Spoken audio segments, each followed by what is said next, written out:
Hi everyone, it's Susie and Joe from the Public Trustee.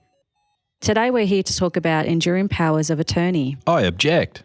No, Joe, not that kind of attorney.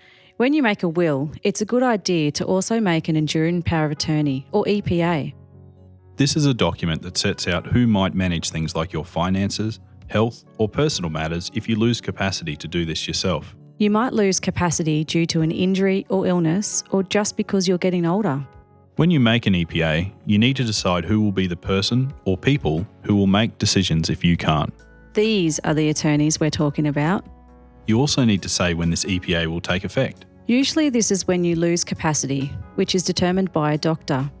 And finally, you need to say which kind of decisions your attorney will be able to make, such as those about your finances, what healthcare you will receive, and where you will live.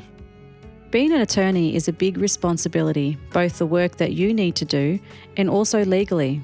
To help us understand what's involved, we're going to fast forward through a year in the life of an attorney, played by Joe. Mum's getting pretty old now. She still lives in her own home, but sometimes forgets to pay the bills. A couple of months back, she was quoted $50,000 by a guy to build her a new fence. She was going to pay it too, before I put a stop to it. My brother Jim and I went with her to the doctor.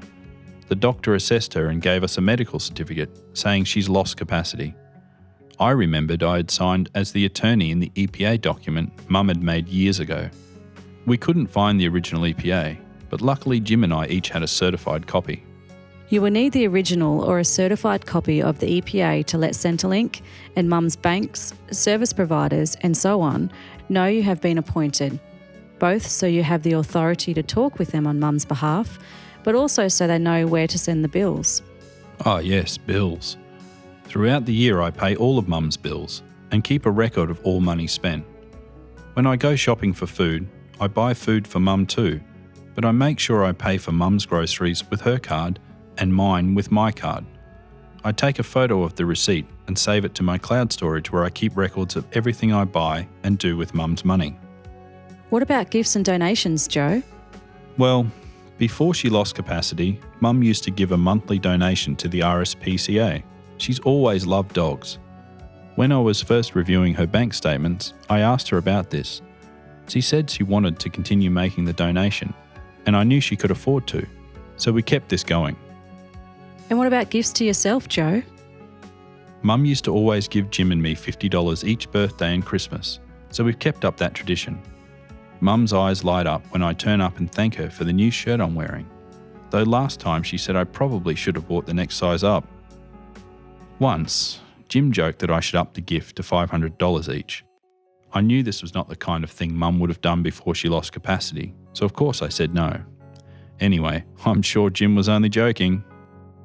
As time went on, Joe's mum needed more care. She was not going to be able to continue living alone.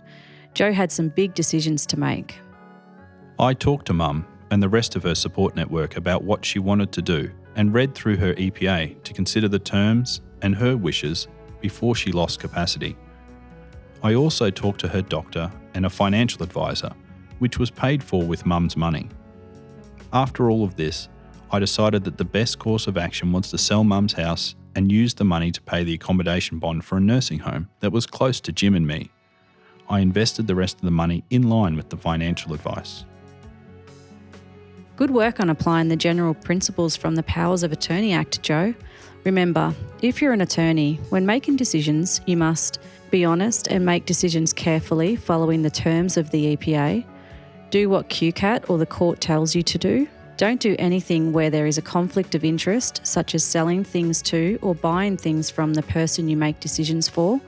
Keep accurate records. QCAT or the court may ask for the records to be audited. Consult with any other people appointed to make decisions for the person. Follow the law and use the prudent person rule to guide you when dealing with real estate or other investments for the person. Give only gifts or donations that are reasonable and are the type of gifts the person would have made when they had capacity, and provide for the person's dependents out of the person's funds in a reasonable way. If the terms of the EPA are no longer workable, or you want to resign as attorney, you can apply to QCAT. You can do this yourself. You do not need a lawyer. To find out more about the duties of an attorney or how to make your own power of attorney, please see our website or call us on 1300 360 044. See you later.